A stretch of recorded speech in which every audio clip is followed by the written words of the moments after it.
Money, we all want it. Welcome back to part 2 of my book summary of this great book.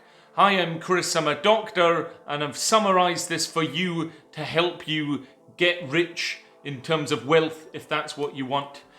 The difficulty with financial advice is that most people talk about it about today. What stock should I buy today? And the fact is that getting financially wealthy is really a long-term approach. It isn't about today unless there's a few different circumstances that I'll outline. Because almost being an investor is a bit like being a pilot. You get the majority of it with absolute boredom, and then you're punctuating this with a few moments of absolute terror.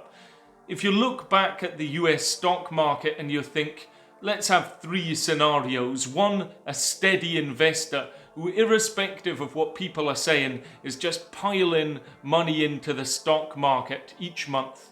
Another investor, you may call them reactive. So if they think there's a recession going on, they may not invest. And if the recession stops, they'll start investing again. And another investor we could call as hesitant. That person would take a few months to start investing again when the recession ends.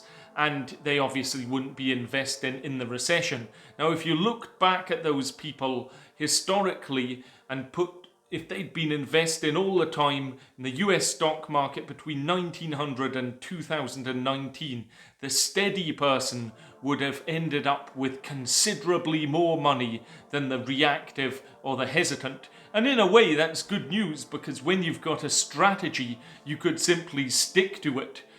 And what you'd find is that it's actually almost a quarter of the time that you'd see the economy is actually referred to as being in a recession, but the person who just kept steadily investing would have potentially had 3/4 more money than either people.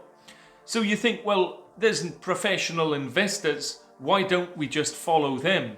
Well, the difficulty is, and it reminds me of physics in a way, and physics you can think of, well, an electron would do this, but there's a great physicist called Richard Feynman, and he apparently once said, imagine how difficult physics would be if electrons had feelings.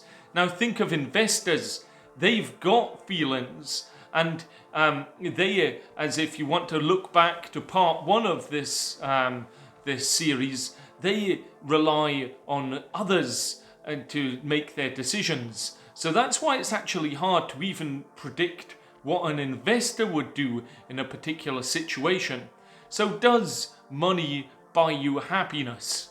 Not really, if you look at the wealth of the US nation, because the Gallup poll in 2019 surveyed around 150,000 people across 140 countries, asking about levels of happiness and income.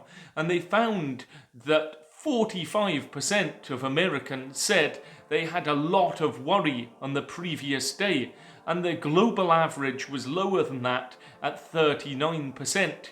And equally, Americans felt that they had a lot of stress the previous day. And you think, well, why is this? Because they have better, faster cars, massive houses, even a typical new build in America, seemingly there'd be more toilets than predicted occupants. And why?